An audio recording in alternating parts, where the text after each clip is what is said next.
Right, this is going to be the first ever episode of ReScope, which is a new show starring me and Paladin here, who is someone who is a YouTuber, and you might have seen him do DreamHack. What was the most recent event he did? Didn't you actually do like a proper ESL event or something? Yeah, ESL Challenger in February. They flew me out to Sweden and did an event there, but still online, but, studio environment, stuff like that was entertaining, yeah. So obviously, if you've seen some of his content, he has done a mixture of like player profiles on his YouTube. Now he's moving into general analysis. And so he had a good concept for a show, and we're going to do this as a series. And the ReScope concept is going to be just in thematically in the same way as you ReScope to take another shot with the AWP. What we're going to do here is we're going to sort of take big macro type questions about careers, the scene, where things are going. And we're going to sort of have like I wouldn't say a debate, because I think I just set it up in a disingenuous manner. I'd say an interesting discussion and sort of really path these topics out and see where we go and see how many sort of interesting tangents we can go on. So as an example, I'll give you an example because it'll be in this episode, right? What the concept's going to be each episode, at least initially, me and Paladin are going to come with 2 topics each. We're going to tell each other before the episode in case there are obviously topics that the person might want to think about a bit. Then we're going to come and have the discussion. So I'll give you an example. Instead of doing the topic like, I mean, the obvious one right now would be like, is FaZe the favourite for the major because they're the number 1 team at the moment? They won the last 2 events. That's a good topic, but that's a topic that's only really going to be that interesting for like the next month and a half for obvious reasons once the major's over. So whereas to me, the way you make that same question interesting is you take like the core of it, which is like, right, so they have the number 1 team. Who's on that team? Karrigan. Can Karrigan be the GOAT IGL? There's a fucking interesting. Now that's a topic you won't see on the talk show, so you'll see it'll be just thrown out there and it'll be tagged by like one person and then they'll forget about it. They won't have the big discussion. So these are the discussions we're going to have. So we won't waste any time. That is indeed the first topic. The first topic goes like this, and I've phrased it very carefully. The question is, what does Karrigan need to accomplish to be the GOAT in-game leader? Obviously, I didn't put this in the question, but it goes without saying, square brackets, in your opinion. So in this case, what we're trying to model here, and I've asked that question in that way, right, just to purposely make it include everyone, because spoiler, even if you actually think he already is the GOAT IGL, you can answer this question, but it leaves room for everyone to get involved. And I'm going to assume the initial consensus, not least because it comes from my work and just what I see in the community, is most people have Glaive as the number 1. But what I found very interesting, it's why I thought this was a great time for this topic, is even though indeed Karrigan has never won a major, it feels like actually these wins with FaZe and sort of this, maybe his last hurrah at the top, is actually opening this conversation up again to people to reassess it. Whereas the problem is, if people only went by majors, yes, obviously 4 beats 0. So to most people, they didn't feel like they had to have the convo. So Paladin, even though it's my question, I thought we'll do it this way. You start me out and let's see where we go on this one. And obviously we can both jump in at any time. We can have back and forth, etc. But we'll see how it goes. So what was your initial thoughts when you saw this question, and how do you start to attack it? Well, obviously the crowning jewel of every IGL's career is the major, but I think over time we start to realize that the Intel Grand Slam is very important. There are a lot of more important events like the Katowices and the Colognes of the world. Those have also risen up in like the matter of importance, I'd say. And so when I think about that, as far as accomplishments are concerned, I mean, Karrigan is pretty close to Glaive in that regard in the number of tournaments that he's won, I'd say, but obviously not the majors. And that, I think that's the core argument that I'm looking at, whether or not we value majors so much that we put it over lineup versatility, or we put it up over like specific tournament series accomplishments. So in that sense, it's tough to nail down an answer. But for me, I personally think Karrigan's already made it, and the last thing that he needs is the capstone of a major to really cement himself as the GOAT IGL. I think it's a good capstone to calling somebody like the greatest. But I don't think it's the end all be all, if they have X amount of majors that they're automatically like a greater team or player. Yeah, my problem with this whole topic is I think it's the trickiest of all when you're looking at the in-game leader in a team game, because even, obviously people know, even for the superstars, think about when these same discussions happen with Nico or Simple or Coldzera or whatever player in history you want to be the greatest CSGO player. The discussion already with those guys, in my opinion, isn't shaded with enough of the team concepts as it is. Like, who were their teammates? Who was their in-game leader? Like, what country are they playing from? Like, what meta was it? Like, these are things that are going to drastically affect, obviously relative to each other, like I'd order them differently, how successful you are as an individual player. I mean, people saw the career of Simple, and I'm sure they will understand that, like, for example, in 2016 with Team Liquid, he wasn't as good a player as he was in later years, but he had a better chance to win because he had Team Liquid players with him than when he was in maybe the NAVI, where like either there was no electronic or electronic was a bit scoffed to start with. So in the same sense, right, I think for team concepts, when we're talking about the in-game leader, we really can't just do it where it's like they have a resume as it was a 1v1 game, and we're going, well, he won 4 and the other guy won 0. Like, wait a minute, who won what? And in what do you mean won? Like, first of all, they're team leaders, boys, so by definition their players have to win them the matches. They can't win the match for the player. So to me, I think it's an area that essentially what I'm trying to do is, I'm not saying that I don't think there's a certain answer at all in this, but I think this is actually at the point where it's a preference answer, because I'm with you. I think Karrigan, if you argue it correctly, has done enough to at least open the door and there can be a legitimate take on this one. So, whereas if people don't know, the sad thing about this actual topic is before Glaive had won 4, say when he'd won 1 or 2, this was actually the most wide open question in the history of Counter-Strike, by the way. You could go with crazy answers. You could go with Zeus from Navi if you wanted. He had a lot of longevity. You could go with Existence if you wanted just pure tactics and things. There was so many angles you could go with on this one. The problem is Glaive winning 4 majors. For people who only care about majors, close the door on that one. So what I would essentially do is this, Paladin. From my side on this particular topic, a lot of what I'm actually going to do is just deconstruct what it means to be a great in-game leader and like what the different factors are that make it harder or easier to win. So essentially, the reason why I used to narratively frame it that like you can't just sort of dismiss the idea there's a competitor for GOAT IGL. You'll know this because I did it with players as well. Even though I personally would probably side with the consensus, so I would probably take Glaive as the GOAT IGL at this point. If I had gone to my head, if I had to pick a player, I'd pick Simple. But I think you can make the case for, you can have Karrigan as the GOAT IGL. You could have my boy Zeus as the GOAT fucking coach. You could have Device as the GOAT players. You should go on a different set of criteria. So I'll start you out basically with where I go on this topic, and then we'll see what you think, and then we'll get into it. So basically, the main area I would attack if you want Karrigan to be the IGL is that he isn't doing it the way that Glaive did. Glaive essentially is the traditional way to be an in-game leader. What you do is you want to get to the top of your country, get access to all the best talent in your country. By the way, you'll notice that even has baked into it the assumption there is enough talent in your region to win. But if you are in a region like in the case of Scandinavia, you have a very good chance if you are in Denmark or Sweden, obviously, of having those players. Once you get access to those players, you try and get the best core, you keep it as long as you can, you make the few changes you need to, and at that point it's just in-game leading. It's tactics, it's meta, it's reading the opponent. That's all great. The problem is, how do you get to that point? Like, you know, it's at the end when I was like, it's just essentially just their whole actual job is at the end. You have to have that as you set it all up. If you look at Karrigan's career, I'll give you a bunch of angles. First of all, unless you're already comparing when he was in TSM/Astralis, the rest of his career has been the most unique in-game leader approach of anyone, because normally if people haven't looked around the scene, the reason people like Snappy are in the international community is because there aren't opportunities for them in Denmark.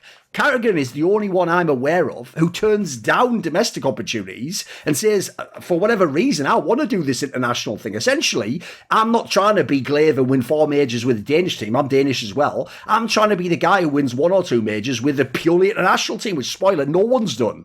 So that's why, to me, there's an interesting detail already for this question, right? Essentially, how many majors with an international team count up to with a domestic team that's one of the best? There's an interesting angle. Other ones are obviously things like Glaive did it during like 2 major periods of the game. Karrigan's been trying to do this 3, 4, 5 different periods, depending on different metas, so longevity's an angle there. I'd even say you could shade in things like, if you look specifically what they individually do, I mean, Karrigan's is a lot more individual-centered, as in he calls all the stuff himself. He doesn't have a genius coach sat behind him. He lives and dies off his calls. If his calls win, he, in my opinion, should maybe get a tiny bit more credit. Glaive gets a lot of credit as well, but he had everything else set up. He had the traditional sports structure, the great coach, the players that are brought up in the system. You don't move a lot of pieces around. So to me, there's so many places we can go. So Paladin, what are some of your angles you're thinking of when you have him as in position already? Like he could be the GOAT IGL now. Give me some angles that you think support that.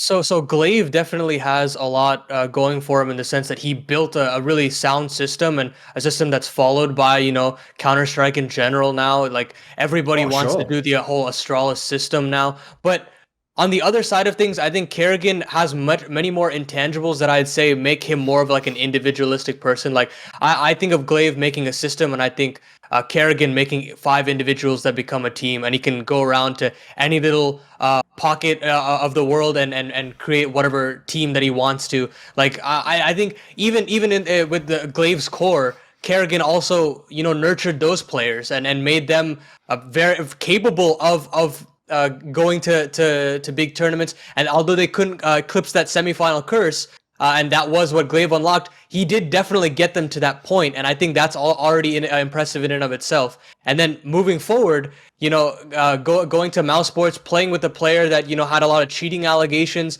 was written off by the world for numerous occasions, making him a star.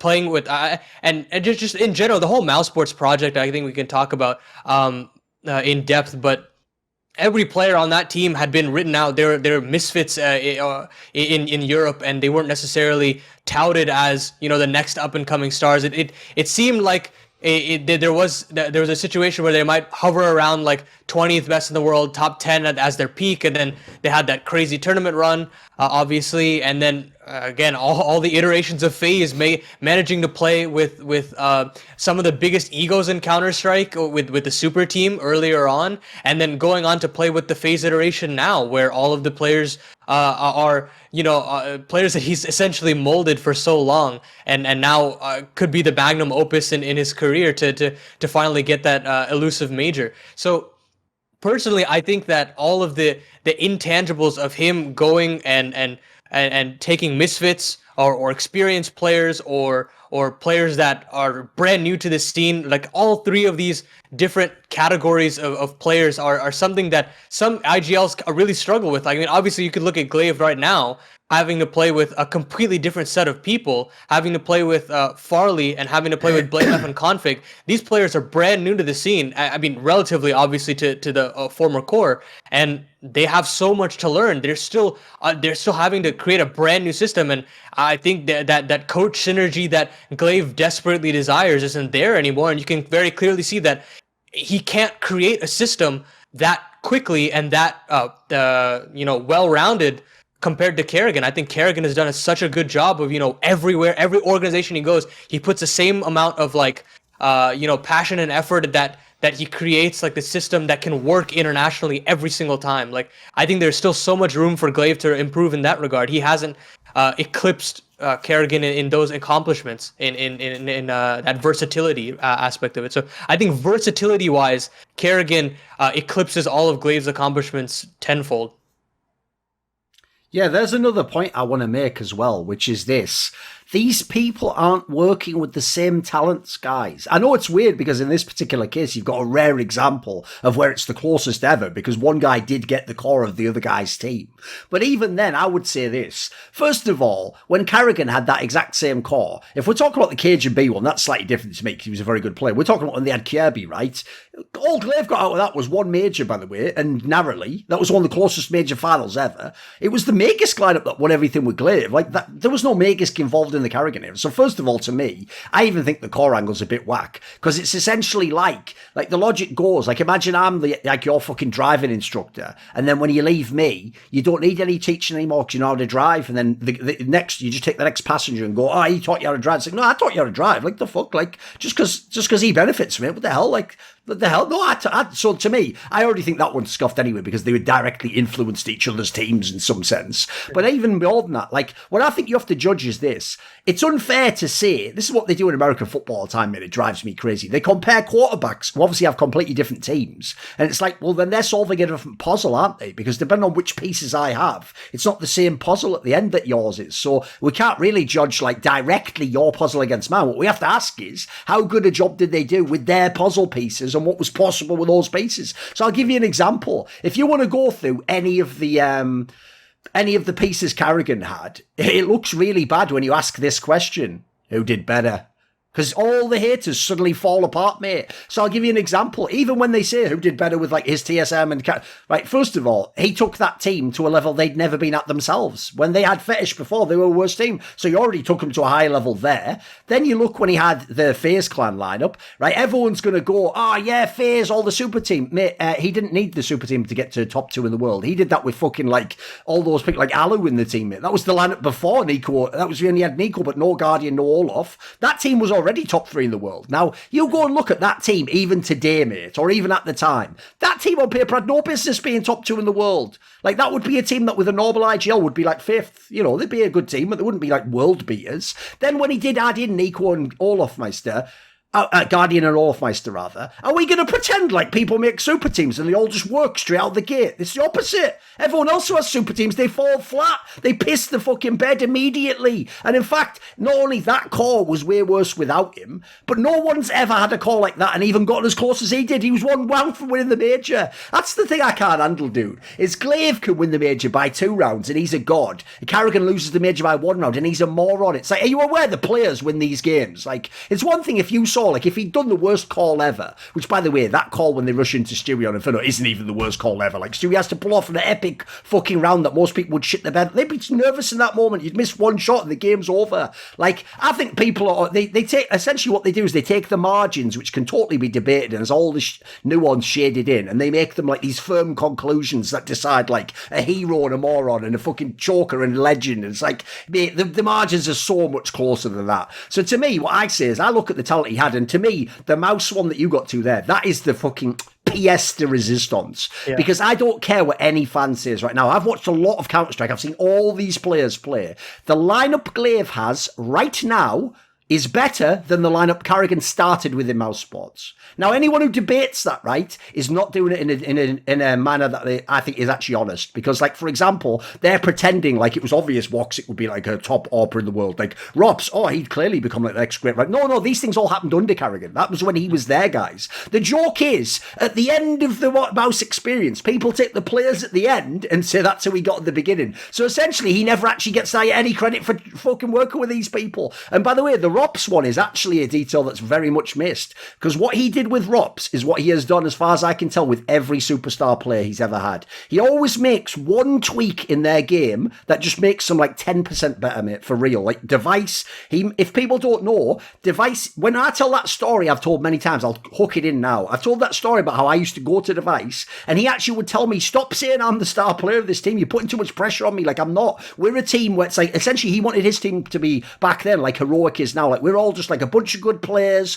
We all have different roles in the team. You know, Cajun has to like AWP on does too. He has to do this over here. Zipnix has to win the cup. And there's no star players. Well, the joke is when Device actually started to become a star player was the Karrigan teams. Like, if you know, in 2016, he basically told Device, like, you're just the AWPer, but just go and do it as a whole role. Like, make it your role. You take all the angles you want, all the fights you want. We'll play around here. You go do it. That's the player, by the way, that Glaive got to inherit years later. That's a fully formed AWPer, ready to be a world-class player. He didn't have to be trained. He just gave him that guy. That guy went from being just a hybrid player who occasionally AWPed. He was like an equal as Shocks back then. He wasn't the guy just doing it every game. So, like, this is the problem, dude, is you'll find this in history a lot with narratives. Once you set a good narrative, people will take the conclusion of it and then, like, argue against the origin of it using the conclusion. It's like, bro, that counts in his favour, not against him. Like, everything you're loving about the players that Glaive got, you have to give some of that credit to Karrigan.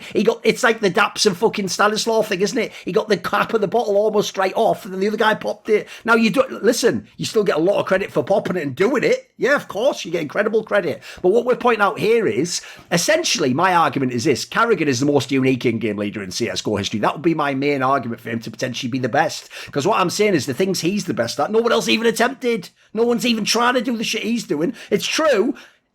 If you want to compare someone to Glaive, you wouldn't pick Karrigan. He hasn't done it for enough of his career. You'd have to pick someone who's going his direction. All my country, same players. Like, if anything, Cadian's trying to be the next Glaive, if that's the analogy for you. Go on then. Yeah, what's another angle? What's something else you want to get into?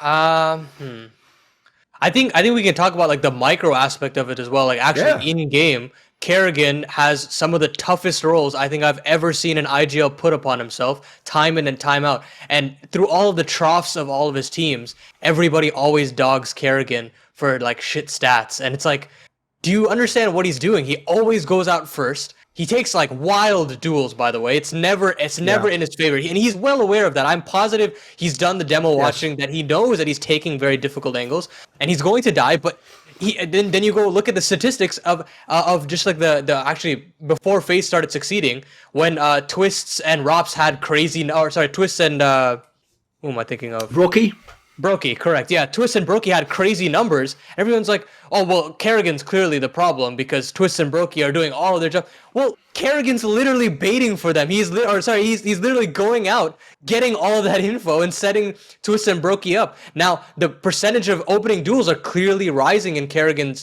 game now, and that's why they're succeeding as well as they are right now. Now, if Karrigan gets the opener, it's just so much easier for all their star players to just snowball around. And I've talked about this on other watch desks as well.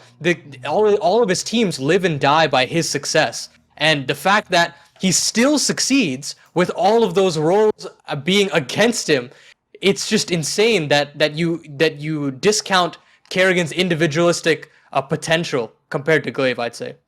I even get similar vibes, I have to say, from the current FaZe clan. To me, this FaZe clan's way more like his Mouse Sports team than it was the old FaZe clans with Nico. Like, I don't think people realise. You are aware, like, when Guardian recovered that form, by the way, convenient how they never mentioned that, isn't it, Paladin? So let's go through a few names. Let's do Device, and then we'll have Nico, and then we'll have Guardian, and then we'll have Rops, and we'll have Woxic, and we'll now have Brokey. Like, all these players hit their career peak under Karrigan. Now, you can argue Device maybe got better later, but he hit his initial peak under Karrigan. Same with all the players I'm mentioning.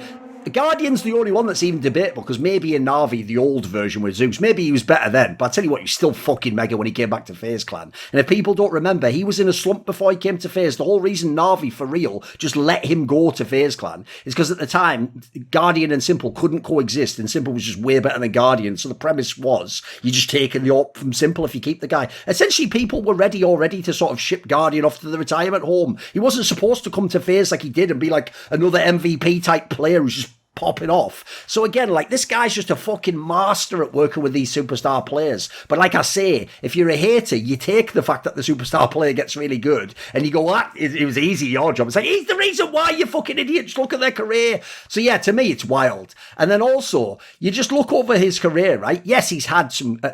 the one thing he's unarguably had is some amazing superstar player names, right? Some of the biggest names ever. They don't ever mention no genius coach. No one's ever putting Robot in that conversation for greatest coach ever. People have Zonic as the it's no discussion allowed. He is the ironclad GOAT coach. So that's going to help if you're the fucking in-game leader, surely. Like, for a start off, by the way, part of what Zonic does is obviously, like, manage the practices, set up discipline things. Like, we don't know what the fuck they do in FaZe in that regard. Certainly doesn't seem as much. Seems like a lot more driven around Karrigan as the captain. And then to me, this is the other part I think so unfair. Is the reason I say this FaZe lineup is more like the old Mouse team. It's because this is absolutely by committee. What made Mouse amazing was that you had these players where none of them were simple, but in each separate regard, if you added it together, they could, by committee could do it. So you obviously had, like, Rops was like a great all-round rifler. Woxic was the super impact but really streaky AWPer. And then Frozen at the time was more like your third star. Like, if he contributes some, you got your firepower. If he doesn't, just try not to die, essentially, kid.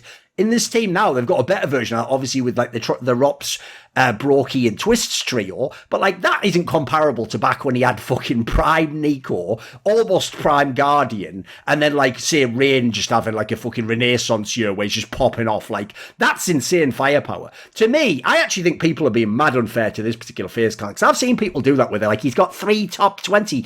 They were the bottom 3 of the top 20 last year, guys. Like, you're talking like he has like, you know, fucking, he has like Nico, and then he had like fucking Jim, and then he also has your kid darts. Like, no, he doesn't have like fucking players that level. So there's the other thing. He can go to number 1 or top 2 with like a trio that would be the bottom of the top 20. Now, you go and look at any of the other names that would be in the conversation for greatest IGL of all time, and we are talking, they are always getting, they have got top 3, top 5 players in the world starting out on the roster. They've got Cold Zera, they've got Simple, they've got Nico, they've got fucking Olaf Meister, they've got Get Right. They've just got the best players in the world. Like, the joke is the other IGLs are allowed to have the best car and be the best driver. Karrigan's supposed to be the best driver and the worst car, otherwise he's not the best driver. You know what I mean? Like, I don't get how some things count against him in that way, mate. Yeah, I think it's definitely ridiculous. I think I feel like the haters have this like sense of they don't want him to win, especially with all these conditions against him. And hopefully, in my opinion, I think it's very easily like all the haters will have no chance but to agree if Karrigan does actually win the major. I think this argument slowly starts to edge his way into Karrigan's favor as time goes on. But to me, I think Karrigan has so much going for him that no other IGL will ever have. I think there is no argument about that. That he has definitely the most unique skill set and has always persevered through nearly every situation that goes against him. What I would say is this, as a way to put a cap on it, is that's exactly how I'd describe it. To me, what made Glaive the greatest of all time is that he just did it by what was already a blueprint laid out in Counter-Strike history. That's how you become the traditional greatest in-game leader of all time. Like I said, you go to the top of your scene has to be one of the better ones in the world with the right players available. You take those players, you make the best lineup you can out of them, you win as much as you can, you have that big window, and at the end you go, now you judge how well I did. The difference what Karrigan's doing is this. I would actually describe it as kind of like what Simple did individually, which is, if anyone doesn't know this is real. You can go back and look. All you need to do is look in 2017. Look at 2017 or 2016 analyst opinions about Simple, and they are all critical. Everyone says stuff like, he's got to sort of rein it back in a bit. He's too aggressive. Like, the angles he's taking, like, that can win you a game, but it can lose you a game. They all say this stuff, right? Now, what Simple did is he didn't listen to any of that advice. He essentially went like, the way out is through, and just became so godlike at the way he plays. The joke is now we all reverse it and go, what do we not understand about Counter-Strike that we don't get why he does? That's what Karrigan's trying to do. He's trying to go like, because the premise is if he wins, it's just he won being a mega brain. That's it. That'll be that. Like, you can put some credit on players who played well, but he put so much burden on his own brain winning the game, basically, that if he does, in my opinion, it's the most unique way to win. So I actually do see it as similar to the Simple story, like you're saying. What I've found is this, and by the way, the Astralis team themselves did this as a team. Astralis as a team was already incredibly dominant before they won one major, if people don't know. I'm talking about the one with Magisk. But until they won the majors, people used to have the same resistance. They'd be like, yeah, but maybe they're just dominating because, there's not enough good space. Maybe it's because Olaf Weiss is outfit. Everyone had like a million reasons. But what happens is every major and big win, every Grand Slam you have, every era, it just like removes a reason that the hater has. And eventually the joke is that eventually they'll just go, I always did think he was sort of like, eventually they'll just even fucking retcon their own opinion and they'll just have our opinion in 5 years from now with any luck. That's the dream. Yeah, definitely. So I will move on to my first question here. And basically on the conversation of international teams, I think this is easily the conversation has to start being made about whether or not international teams are going to have the most success this year. So do you personally think that out of all the years in international Counter-Strike or global Counter-Strike, will an international team or teams be considered the most successful across our game's lifetime? I think this is far and away the best chance, because if people haven't followed this topic on my channel, I actually think I did a pretty good job really early on getting into this particular one. Because when they made FaZe Clan, one of the points I tried to make was that I actually essentially, it's like what I was saying earlier about why I would give Karrigan more credit for winning a major and doing comparable Glaive things with, in my opinion, a harder set of circumstances. Because I actually think in Counter-Strike, there does seem to be a massive amount of advantage to having people from the same culture, same first language, even simple things, by the way, like people's temperaments might be more aligned if they come from the same culture, So to me, I actually think if you look overall, that it's so much harder to do it with an international team. I actually think Karrigan's FaZe Clan, the one with Nico, Olaf Meister, Guardian, the super team, the Galacticos version of FaZe Clan, I actually think low-key sort of tricked a lot of orgs into thinking it was easy to go international. And a lot of people, the mouse spots of the world, tried these lineups, but their problem was this, mate. They don't have Karrigan. Like, they all made it as though, like, they really took the joke is they took the lesson of that fake narrative from desks of, like, FaZe Clan is 5-star aimers, and they just go off. And they didn't bother pointing out that they had probably the best mid-round on-the-fly caller in the history of Counter-Strike who's amazing at working within a wide variety of talents. So in other words, it's like you had the fucking skeleton key and you forgot to mention that when you sold someone a house with loads of locks in it. You were like, oh, it's brilliant. And they're like, I can't get in any of these doors. Yeah, exactly. Because what you found instead was all the other international teams that they made like this, they just end up being a bit like, it's all right, or well, they're not bad, but they're never like contending for the top spot. So to me, what's cool is this is the first year I've ever seen Paladin where we actually have like true like attempts at international super team talent. And it's not just like the cast-offs from other countries that couldn't have a spot or, you know, some scenario. With the exception of Nico, where he does just come from a region that has no Counter-Strike on an elite level. Everyone else is here because they want to be. They're not here because there's just not any, you know, their scene's just shit or whatever. Like, if you look, right, not only do you have FaZe, but then you have the G2 team. Last year's G2 was like a scoffed version of an international team. Like, some of those pieces weren't the best. Now they have, like, the super team on paper international, and then obviously, waiting in the wings, work or not, you've got the potential the Vitality squad works. Those three alone, like on paper, if all of those are sort of like fully executed upon to the maximum like level you could see from the potential, all three have a chance to be the best team or up there and be content. So I think if you're in a world where you have three real potential teams like that, and for my money, the best part is they've all got real in-game leaders. They're not scoffed like someone just doing it because they have to. Like, yeah, I think this is the year for the international teams. That's why I said to Chad, actually, like, this is the year where I think that bet he has still runs for like 2 years. Yeah, so he's going to lose that bet, I'm afraid, mate. I think it probably is going to be one of these teams hits the top spot and just gets the number of months. Even though I totally see, by the way, why he made that bet years ago. Because actually, I would have agreed with him. Any team that wasn't a Karrigan-led squad, basically, usually it's more like you're just making the best of a bad situation, or you're just gathering together a bunch of like it's like a Suicide Squad vibe of like where he can't get anywhere in this space, and he can't there. These are teams where people wanted to make these teams, and I think they actually have the pieces.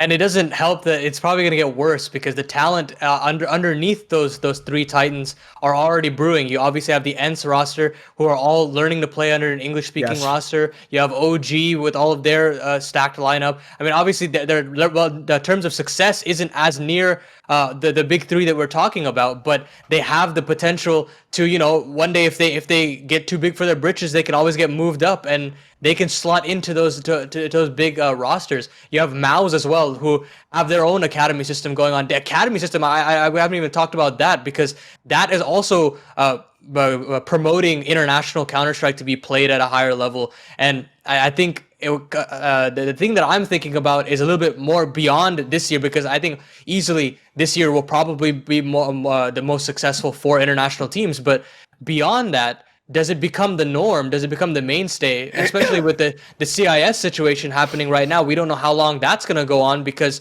in my opinion, that was the big component to counteracting the whole year's worth of Counter-Strike, where it was going to be NAVI, Gambit, and Virtus Pro clashing against FaZe, G2, and Vitality, and now it's more like, you know, is NAVI really in the conversation? Gambit's kind of falling off. Outsiders as well. They don't really have a very much space, and it feels a lot more of like FaZe and G2 battling it out, Vitality in the wings, and then, you know, ENCE also showing up at tier 1 tournaments as well. So I think in the future, it's a conversation of whether or not a specific region or a country can actually get their shit together and start battling against that, or is it going to just be a supremacy of organizations just handpicking talent and combining them together to make a super team or just a well-functioning team? Or are we just going to play roster simulator for the foreseeable future?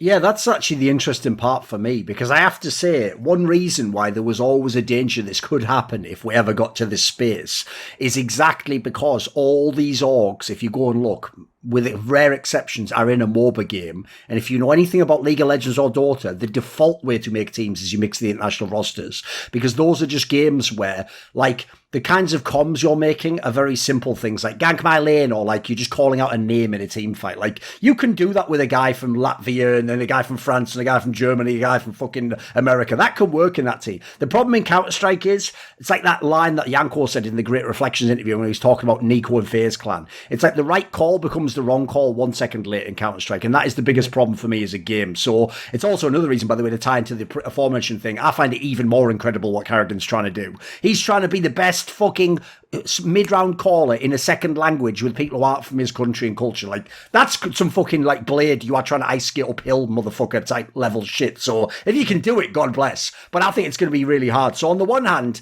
I actually do think the orgs are primed from their experiences in League. And essentially, if you have to realise, if you're an org, you just think, if I can even vaguely make it work, it feels long-term like it's worth it, because then I can recruit from anywhere. With these academy squads, I can take a guy who's a German academy squad player and bring him my team as long as he speaks English. In theory, there's so many upsides. The problem is, I think in Counter-Strike it's a lot trickier. Like, I think a lot of people will try this approach. I think even a team like ENCE might be another good example to show, like, think about what ENCE just did. They had all those scuffed rosters with Finnish players where they were trying to stick with the same nationality, and then they said, fuck it. Like, just retool the squad. Well, if you retool from international, and in this case, they did some great scouting, you can get a squad that, let's be real, this will be twice as good as whatever Finnish squad you could put in the place today. Maybe the Finnish squad would develop and get good, but they wouldn't be as good tomorrow. That's going to be, unfortunately, the attraction if you're an org.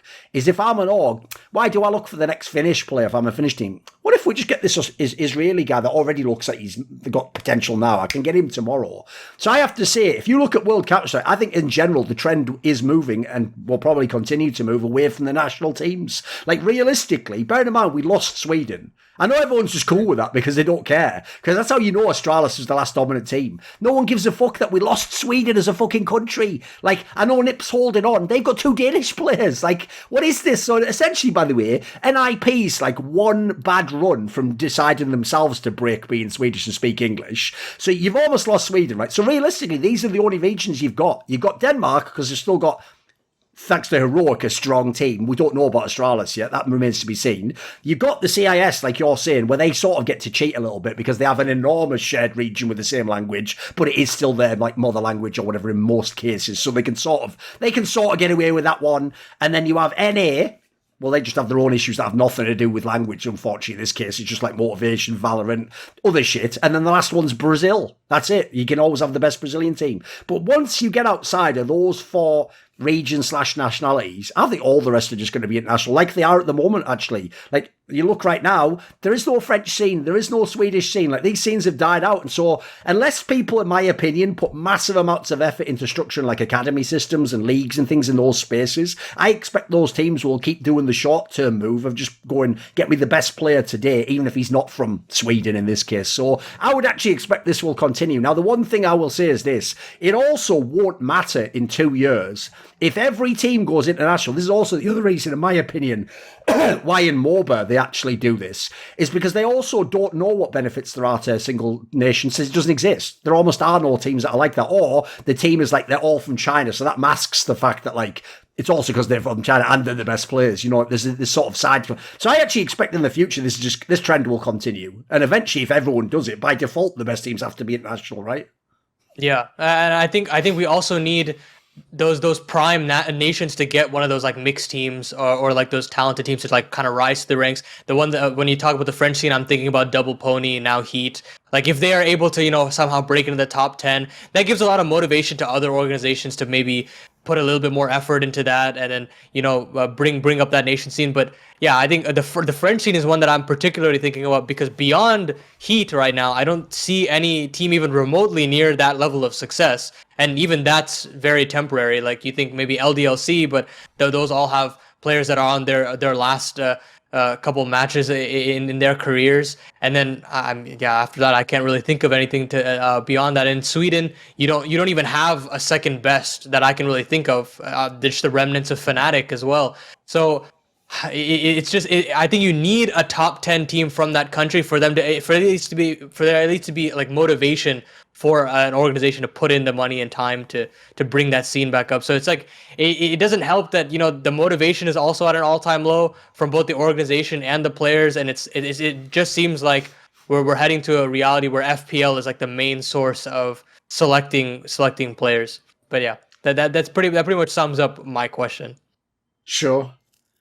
I also think as well, that's another reason why. It's because since so many of the players play FPL and are essentially used to what's like international pogging, you'll notice that's That is to some degree what some people want even pro Counter-Strike to be. I don't, because I love it when people go super deep and they have like for example, even though I might not like the style they play, I like the fact that Virtus Pro is like a totally unique team. No one in the world plays like Virtus Pro, and they can only do it because like that style is constructed around those specific players and the way they choose stylistically, the way they fit together. Like, I love shit like that. Whereas one of my other concerns as well is that the other lesson people took incorrectly from the super team of FaZe was just put together a bunch of stars and they'll all just pog it out and win. It's like, no, that definitely isn't the approach to winning in Counter-Strike. Like, I don't think you'll ever see a true world number one team that like has an era that does that style of Counter-Strike. I don't think it'll ever be the case. I think even teams like actually Karrigan's FaZe, I think people took the idea he was only making like on the fly way too far. They went way too far with that concept.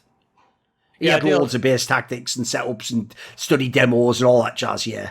And then we'll head into an area where this type of Counter-Strike will get pretty similar, I'd say, because you're kind of limited to the playbook that you can actually execute. And then beyond that, you think about all the single national teams that are good, all have this unique style. You think about Furia and how brazenly aggressive they are.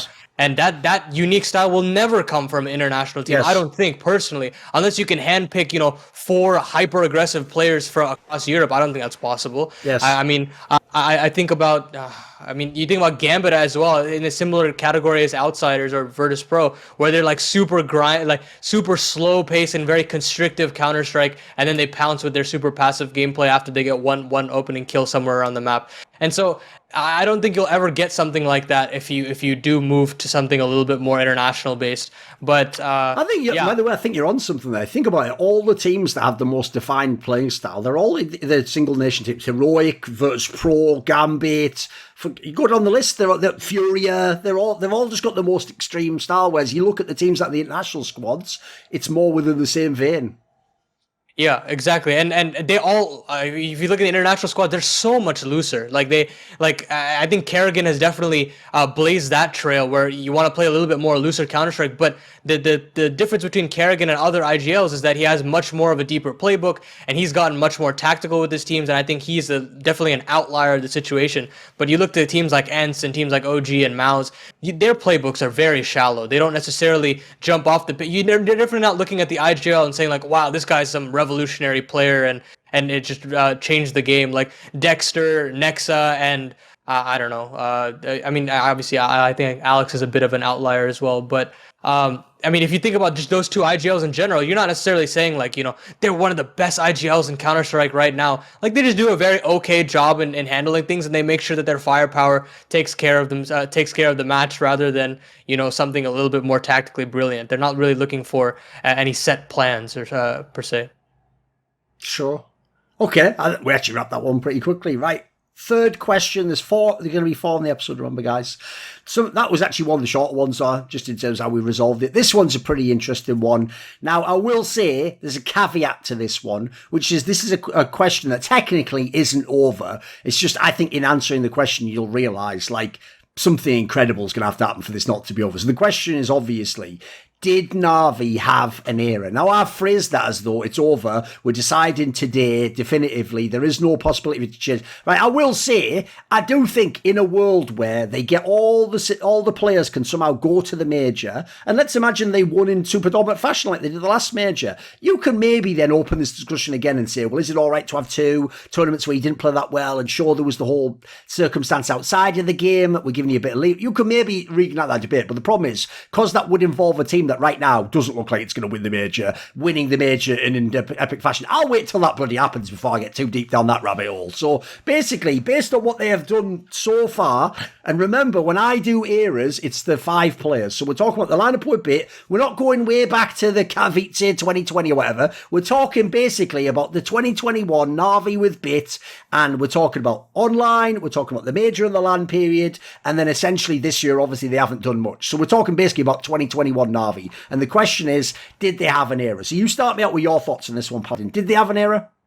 Well, I think that they did, but simply because of the unique fashion of what they did it, and they did it on all 3 different forms of Counter-Strike that we have today. They did it online, they did it online tier 1, they did it in studio, and they did it in like audience situation as well. And it definitely, it doesn't stack up against other eras that we have in Major Counter-Strike, but I think it's unique in the sense that they were able to forge through all, like, the whole year's worth of Counter-Strike, and they were still on top throughout all of that. And I know online Counter-Strike has definitely risen up the ranks in importance, because that's just how the world scene has been. But I think that, I mean, if with all the effort that everybody's been putting into online Counter-Strike, I think you definitely have to bump up the importance. When you look at the tournaments that they did win, they won all of the so-called big tournaments. They won the Grand Slam, and that's the other thing that I definitely want to touch base on, is whether or not we consider the Grand Slam being that much of a crowning achievement. Because if the Grand Slam is that important, then I mean then we'd have to start having the conversation about like Liquid way back when. But I know we definitely don't have that conversation because they didn't have a major to go alongside with that. And so does the Grand Slam really like bring together everything, with that major being the last little key piece, or do we need more from them? Do we need another major to really capstone an era? Well, here's the thing. On the one hand, I actually think this question's a lot more wide open than people think. Because, for example, most of my argumentation is going to be that basically they didn't. But it's exactly because of something that I think we have to point out early on, which you're talking about, which is, unfortunately, because this year, the majority of play in 2021 was online. That is just a fact. The majority of the matches were online. The majority of the tournaments were online. So the problem is we can't completely exclude online play as we did in every other area of Counter-Strike. If people don't know, they were all playing online tournaments. In fact, ESL Pro League didn't even, I mean, it had a LAN finals, but it had an online component where you technically you were top of the league, etc. Like, just no one cared. So the problem I have is this. Part of me, when I'm looking at all of history, feels like it still shouldn't matter, but it has to matter to some degree because it was the only Counter-Strike to be played. So my problem is this. I do think you have to count some of the things they did online. My problem is it's just never going to look as good in an absolute sense. Like, if I win a couple of my Grand Slam tournaments online and you won all of yours online, yours are just better. That's just a fact. I can't overcome that. There's nothing I could do about it. I had to play some of the tournaments online, but your Grand Slam is better. So my problem is this, Paladin. If we go down the most basic checklist, they've got the major, they've got a Grand Slam, they were the clear number one team, they even won a bunch of tournaments sometimes without losing games. My problem is this, though. Essentially, I think what's going to come down to whether you define them having an era, and I could go either way on this one, is it depends how long you think the era has to last. That's the key quality I think that will determine the Na'Vi one. Because for me, my problem is they'd already won some, like if you look at 2021 as a whole, they've won loads of tournaments, but some of those tournaments was when Gambit was number one.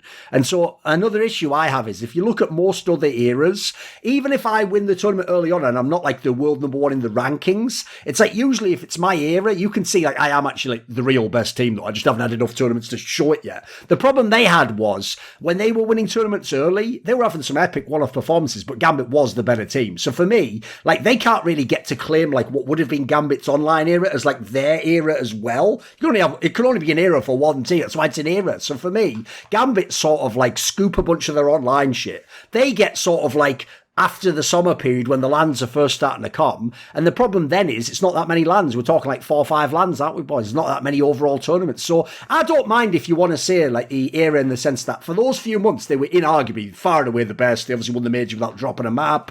They had incredible numbers across the board. It's just, it would be one of the shortest eras ever. Like if people never saw, I did a video when Team Liquid actually was had just lost the major. I did a video like this about Team Liquid of how do we define eras. And I looked at all the eras and potential eras in CS history, and one conclusion I even came to was I actually think when I look back and I contrast them all, I would actually take away that SK era. I don't think they actually should have an era. They did win 2 majors, but basically that's all they did. They just won 2 majors, and one of them was even like they weren't even the favourite. So like my problem is like I think essentially, I know there's a lot of modern day hype to give people all, like everyone has to be the GOAT in the modern day, and like there's a lot of like media hype around that. I think you should still be like very sparing as to when you give these things away. Like when I look at CS history, I actually think for me, like, for example, on the TL one, I thought that was as close as possible, but I thought, because I wanted it to be an incredible accomplishment, I think actually they probably should be punished for not winning that major. I think that probably was what they needed to complete. So for me, there were only 3 real eras. I'll give Nip it because, let's be real, I don't even care about the major. That was after their era. For me, they just weren't majors, or they were just so dominant the first few years or so. They get an era. Fnatic gets an era. Astralis gets an era. I don't know if anyone else does. Like, for me, that's why I actually find I mean, obviously the real life scenario is the most tragic, but in the esports context, the most tragic thing about what's going on right now with the whole CIS region is this was actually when Navi was going to complete the era for my money. Like if they'd have won Katowice, and if they then came into this major looking sort of thing, this was when you just close it out and you don't even have the discussion. Like you've checked all my boxes. But unfortunately, I feel like for real, they got right at exactly the period when they were right on the cusp for me. Like these were the tournaments I wanted to really like give me a nice number of wins, number of finals, number of top fours, nice land portion. That's what, let's not have any online. We don't have to worry about that. So for me now, it's just like, I don't hate it if someone wants it to be an era, but I don't feel like it's a super ironclad one personally. Because I broke it down into all the areas, like that. Like, they've even in every area, even they're pretty good. Like they actually have like a nice load of series in a run, row one. If people don't know, they did a bunch of titles in a row. They had a few months at least when they were clear number one. They won the major. They've done a lot of great things. It's just the other things is we are talking about the greatest teams of all time. We're not comparing just being good, are we? Yeah, you make a great point about the first couple of their months they were actually winning tournaments. It was when Gambit was the best team, because I don't necessarily consider an era the rise and the wins. It's like they are undoubtedly the best team in the world for a long period of time. And for that reason, you make it makes perfect sense, because these couple of months would be those first months. You basically like move the first bits and you'd move it to the last, and you'd have like enough time to consider it to be an era. It's tough to say, because SK's major was definitely SK's two major runs didn't have as long of a period as it should have been to be considered an era. Like they weren't actually winning that many big tournaments beyond those majors. It was only something like 3 or 4 months of people, maybe 3 months even. And so, I think if we considered them having an era, then we'd say Liquid and Navi both had an era themselves. Yeah. But I think if you scratch off the fact that majors aren't the end all be all to actually win a major, but rather being the number one team, I think that's a much better metric as to whether or not they actually have an era. So I think they had the chance. I think even if they even made the finals and of Katowice, you could start to have the conversation. But then beyond that would have helped. Yes. Yeah, but losing the semis like that was something that is really not gonna ever work in your favor. And then I think they didn't do well at EPL as well. Yeah, so that kind of just rules it out. But I think it's all subject to discussion on whether or not one, you either value online play in this year's Counter-Strike to a higher level, and whether or not we consider the lands that they actually won to be of value because of how the scene was trying to get out of the online portion and get back to LAN period again, because then you can talk about the intangibles of the game as well, where more experienced lineups have more of an advantage, and we saw Gambit and Heroic struggle severely in those situations, and teams like FaZe have bigger runs than they probably should have because they have more experienced veterans. So I don't know. Personally, I think that you swayed me a little bit more in thinking about whether or not Navi actually has an era, because the metas that they went through weren't necessarily the most impressive, I'd say, for the span of time that they did it in to warrant an era, if you get what I'm saying. Like, basically, when it's anything as important as, like, because essentially, if you're talking about era, we're talking about you're not just a great, you were, like in history, you were indelibly, marked. Yeah, exactly. Like, so to me, I actually think it's such a great honour to get that sort of status that essentially, instead of looking for reasons you are, I actually look at all the reasons you might not be, and I try and be really critical. Like if people don't get it, I wanted that Team Liquid team to be it, but what I want doesn't affect reality. Like, I have to go by what actually happened, and they didn't do it. I wanted my boy Existence back in the day to have one, but he didn't win that major, did he? So you have to just fucking take your lumps. That's just the way the fucking game works, boys. So my problem as well is this. I've got a couple of points I'll make. One is, you've nailed it with the Katowice point. That's another killer right there. Another thing I figured out years ago could be a cool angle, because obviously another thing I was thinking of with eras is, it's very rare you have a team that just win every tournament in a row like Navi did. Usually it's more like Fnatic or Astralis. It's like, you win, say, 2 out of every 3 or 4, but along the way, you know, you have a rival that beats you or someone else wins one. But the key thing is, your era isn't over because you sort of, you know,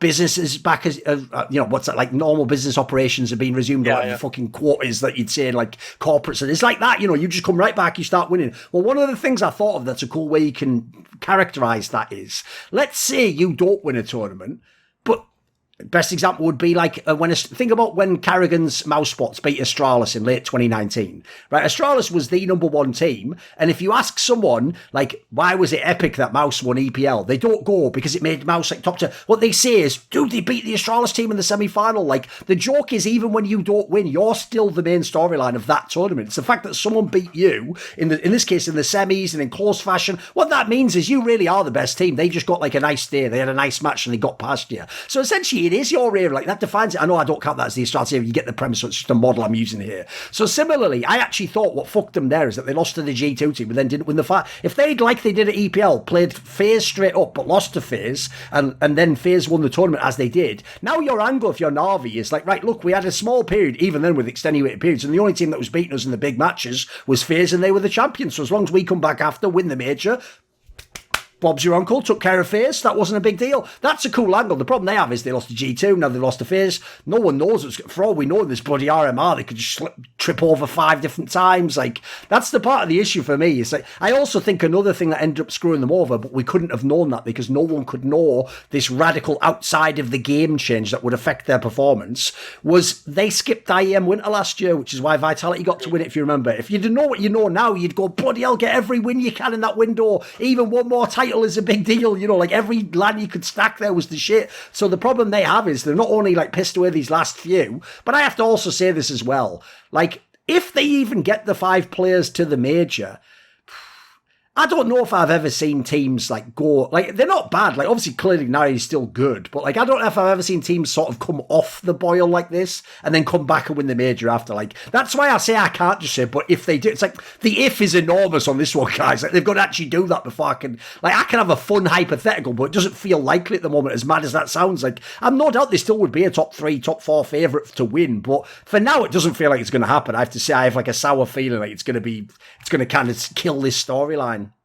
Yeah, it is a little bit of an off-topic situation, but the RMR is so difficult for them in and of itself. They have a brutal RMR, yeah. Yeah, Group A is a really difficult task. If they get through 3-2 and they have a contender status or challenger status rather than a Legends one, that can also be brought in a conversation of whether or not, like, how did they win the major? Well, you know, they had to go through the bottom stage of the major, and they didn't actually, you know, start at the Legend spot and work their way up and blah blah blah. But yeah, that's all nuance, but beyond that, it's just such a difficult task for them to actually win the major, and I think there's no real way for them to actually like ramp up, like that they don't have a tournament in between also to like ramp up. Like usually some teams love doing that, but there's not going to be any like.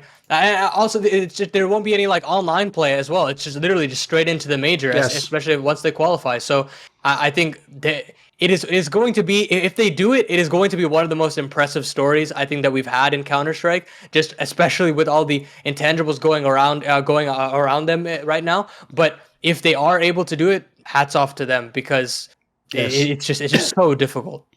I even think this exact example of Na'Vi should be used as a case that fans have got to stop frivolously talking about winning as though winning's just something that happens by accident. Like, the one of the things that makes all esports games so cruel is that the difference between winning and being 4th place can sometimes be so small. But as a result, when you start winning, you can make up for all your past failures and sins. You can just do it in the next 6 months, next year. You win everything. Suddenly, everyone, like, Astralis is the best example ever. The joke of why I intentionally set it up. People still don't get this to this day, Paladin. I've never for 1 second thought Device was the GOAT of CSGO. The reason I created that argument was as a thought exercise to show that by every metric that fans judge other things and all sports stars, he is the inarguable GOAT. Like, it's not even a debate. Like, he's got the MVPs, the majors, the major MVP. Like, he's got everything that you guys want. But the point is, like, if you actually look, like, for me, by the things I value, but he wouldn't be the GOAT, would he? So to me, the reason I was setting it up that way is exactly like that. It's like people, they don't get their ducks in a row. You've got to get your arguments set first and then figure out who gets to qualify as greatest, best, all this jazz. So yeah, I think that stuff's just being pushed too far. And so in the same way as you never know that someone can go from being a perennial choker like Device and Astralis to they're the hands down greatest because they just stack so much in a 2 year span. The same thing can happen in reverse though. Like NAVI last year, even if you didn't think they'd win every tournament this year, you were like, they're going to still pick up a bunch though. Like they're going to win one here and then maybe they lose one, but then they win another one afterwards. You know, no one could anticipate a world where like now they're just a good team, or in a big match, maybe they don't turn up. Like, there's the other problem. When you start losing, and Team Liquid should be the best example ever at this, when you start losing, everything falls away. You know, you come second 4 times, and you come third. Eventually, you're not even in the mix to win. Like, that's why the window is... The problem with windows is this. You never know you had a window, usually, until some motherfucker's closing it on you. That's when you realise, oh, shit, fuck, we didn't get enough. That's when it's too late. Because the problem is when you're in the middle of your window... It looks like you'll never stop winning. Like, if you look at NAVI late last year, it was the other way around. It wasn't like, it was like, can anyone beat them?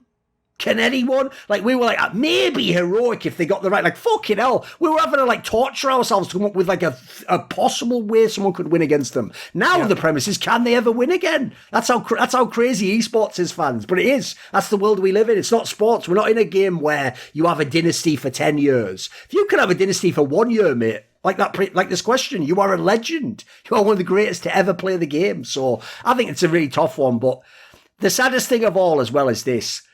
The other reason I hold out hope that if they win the major, I might reopen the window a little bit is because I think you could, unlike every past one, I think it would be fair to shade in some of them literally couldn't return to their country and/or their country was like in a war situation. Like, I think maybe historically we could put that context in, but the point is you still got to give me something big to end with. I've got to have like a major win. I've got to have you become number one again. You've got to give me something that I can sort of give you the lifeline. I can't just do it because I like the team. Yeah, the major is kind of the end all be all, and I think the conversation that you're having about whether or not they'd actually be in the conversation winning. If we just look at the major contenders right now, even then you're kind of like grasping for straws to say whether or not NAVI is a favorite to win, especially when you look at the playoff pictures for a lot of the previous tournaments that we've had thus far. NAVI hasn't necessarily shown up, and obviously the situation is what it is. But the fact of the matter is that I'd rather take a phaser. I'd take a G2 to win the whole thing than a NAVI right now, and that in and of itself is something that I don't think I should ever be having a conversation about if we only consider them having an era. So there's a lot of ways that you can go about it, but I have to agree with you. If they don't win the major, it's kind of an open and shut case on whether or not they actually have a major, because they haven't amassed that long span of time. They haven't necessarily had the dominant period that they did have towards the mid to late portion of 2021 for an entire year, or for a year and a half or whatnot. But yeah, it'd definitely be that major for me that sums it all up. But beyond that, I don't think there is as much room for argument. Obviously, we did have quite a bit of a debate, but you know how it is. I'd also say as well, if people just look at the current NAVI, like, even if they somehow win this major, I feel like it'll count more to Simple than it does to NAVI, because at the moment, you're almost back to old NAVI now, guys. And Simple has to super hard carry. They sometimes still lose the game. Bit is, like, still pretty good, but he isn't the monster he was last year. And Electronic, like, it's like I know we said he had the land buff, but these are land tournaments, but he hasn't had the land buff this year. Like, he hasn't kicked in. Now, understandably, again, he has all sorts of extenuating circumstances. He is Russian. He has a young child. He has a family there. He doesn't know if he's going to have to leave his home and move to another country. There's so much shit that you can bring up, but the point is, at the end of the day, unfortunately, this is the unfortunate reality. And I'm telling you, if you want to be in these spaces and be an analyst, you've got to accept this. It doesn't matter if you want something to be true. It doesn't matter if you know that guy's better than his results. You can only live and die on the results. So unfortunately, even if I want them to be the greatest, like, it doesn't matter that Electronic is amazing online. The results are the results. Like, in the same sense, by the way, for all I know, maybe you're in the major final and you win the major, but you don't know, but the other guy's grandmother's dying or something. He was really close to him. That's why he played worse. Yeah, we feel sorry for him, but the result's the result. I'm sorry, on that day, that's when we played the match. I won, you lost. That's how esports works. So let's move move to the last topic. This one compared to the other ones is way closer to a normal talk show one. These other three, like I said, these could be an entire article or a bloody video on its own. In fact, I would even say, I even encouraged Paladin before, if he ever thinks he made loads of good points, just make your own separate video on that one and outline it as much as you want. So the last one is going to be, it's a little bit of a, like I said, it's more of a heat check of where current esports are. The last question, go on, you can ask me it since it's yours. Yeah, of course. So Furia has had a lot of iterations, a lot of varying amounts of success, and obviously the Henny one is one that we consider to be the most successful. But right now, as with the rise of prominence that Furia is having going 3-0 in the RMR, winning and getting that legend spot, the conversation is starting to brew on whether or not they can finally reach the status of being that best Furia iteration. And then obviously we can start to have a little bit more of a conversation on whether or not they can become the best Brazilian team ever. But as of right now, what does Furia have to do? What do they have to accomplish in order to get to that spot of, we're the best Furia iteration thus far? Right, the main thing for me, I've actually got two angles on this. And what's interesting is I noticed they're like very different angles to a lot of other people's on Furia, so I'll be interested to see how people take them. One is the obvious player change they made. They brought in Safe, and obviously they swapped out the lineup they had in the past years. Ever since Henny, people know they haven't had like a true primary AWPer. They had, obviously, fucking Junior came in, they had the Honda guy briefly, and then Art himself was doing it last year. But in sort of like, look, he made it work for him, but it clearly wasn't the best for the team. That's why most of the analysts, we all just kept reminiscing over the good old days of Henny and sort of like cursing him under his breath that he left the team, because a lot of us always wondered, what if that had just been during a LAN year? Like, wouldn't that have been a fun team to follow? That might have been a real chance to sort of be a dark horse for a major and be like a really legit squad. Because the thing I love about Furia is this, their actual narrative from when we first saw them in 2019 is totally inappropriate. They were the funny thing is, Furia and the team recently known as Virtus Pro both did the same thing. They both started out as limited, one-dimensional gimmick teams who did make the right player changes and cuts and level up, and through playing in Tier 1, like, develop their style to not be gimmicky, to actually be a style of play, and to make yourself well-rounded enough. You can just be a world-class team. You don't have to hope you play a specific team and get the right map veto on this day. Now you can just be one of the best teams in the world. So there's two angles I think they have to do to complete the team, to actually go potentially to world number one. Like you're saying, they could be shadowboxing against the greatest Brazilian teams, not even just their own team. So to me, the key thing is this: I just need a bit more out of Safe. I don't even need him to be a dominant player, but I don't need him to be the best AWPer. I actually think the rifle core they have is so strong as it is, and crucially doesn't have overlap, which I think is the most underrated part in GM construction in Counter-Strike right now, is when you get players that don't overlap. They can just play their game and they can do the best they can do, but be part of the squad. So the rifle core is amazing. All I need from Safe is this: it's not even be a star AWPer, it's just neutralise the other AWPer. Because there's one thing I've always thought, if you can do, like, in my opinion, as an AWPer, Jame is nowhere near the elite AWPers. But I tell you what, his style of play is really fucking annoying if you're the other AWPer. He's going to have loads of times where he picks your AWPer off, where he does a refrag or something like that. That means he just takes your piece off the table, and now it doesn't matter how he plays. Now it's just a rifle game, and if it's just a rifle game, as I'm alluding to here, Fury is going to have a lot of fucking success in this game, boys. If he can just vaguely neutralise those guys, their rifle core is one of the best in the world. They're going to do a lot of damage. Then the last thing is this, and this one kills me because it's one of my biggest pet peeves in the world, and it's when you have a fucking straight fire map pool and you don't even lean into it. You don't even make use of it.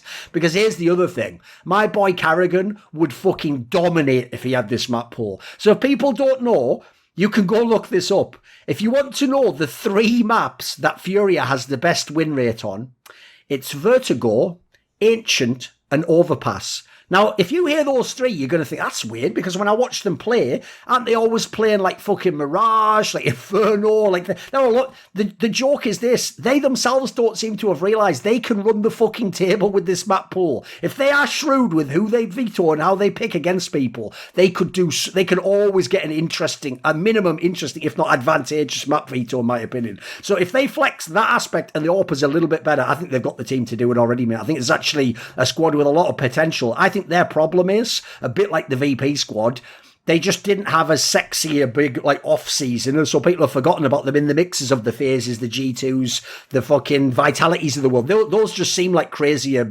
off-season moves. But if you actually just look as a general manager, like, this team looks poised to do a lot of things, potentially. Yeah, I'll touch on the first angle that you're talking about that core, the Yuri, Cacerado, and Art angle. And I think now Drop as well can start to be put into that conversation. And he's developing very, very quickly. And I think in the RMR, he was one of the highest rated players on the team. And that in and of itself is just very impressive to see, you know. Safe didn't even have to go absolutely insane. He did in a couple of games, but it's against lesser opposition. But we've seen the potential and the capabilities of, you know, if just Safe outputs you know 10 more frags, 20 more frags over an entire series, there is something that can really be brought out from this team, and maybe they can rise up the ranks a little bit more. But I think in particular the veto that they had when they gained more confidence in that Group B, that's when they started getting a little bit more frisky with the veto, and they wanted to take a little bit more risky opportunities. And as soon as that happened, you know, you could start to see a lot of the teams that they're playing against were very hot under the collar, and they didn't know what to do because they hadn't seen too much tape on those iterations, and beyond that, they were also just so good on it that they would just steamroll any and every team that they're playing. And that group was such a difficult group to get through, and they just demolished through that. And that's why I think I've brought this question to the table, because you could see that they have potential, you know, go all the way to be world number ones and beat high caliber teams like FaZe. But they also have a very low skill ceiling where they can all just capitulate and lose to teams like Wisla Krakow, which obviously was more to the beginning of the roster's tenure. But it's just that high volatility on whether or not they'll actually bottle is what I think I'm most concerned about, because if they're able to do that, you've somehow taken some of the most aggressive Counter-Strike that is so volatile and risky, and you've found a winning formula to make sure that it is replicable to win tournaments. And I think the other thing is that they haven't necessarily won a tier 1 tournament with that's true, with full European talent. They've never had the big LAN win. That's true. They've never done. I think that is probably the biggest takeaway is if they can win a tier 1 tournament. I think you easily put them above all the Furia iterations, and then you start to have the conversation of stuff like the SKs and the LGs and whether or not they can actually battle against that. But that's I think the key proponent as far as a historical perspective is concerned. Yeah, I would definitely agree. Obviously, the other problem their players have is they rose up in 2019, so they also essentially have had a few years robbed of when they would have been putting in reps in the big lands and the stadium games and being in quarters and semis like they were at the major. Like, essentially, they should have already had a couple more years of that. So they're going to get that under their belt this year, and I think you'll actually really see if this core of players is ready. One last thing to say as well is, the other reason to me, they are so close to realising they have the fucking, like, draft kingdom here for the fucking veto. It's because their permaban is Dust 2. If you look at their squad, there's no universe this team can't play Dust 2.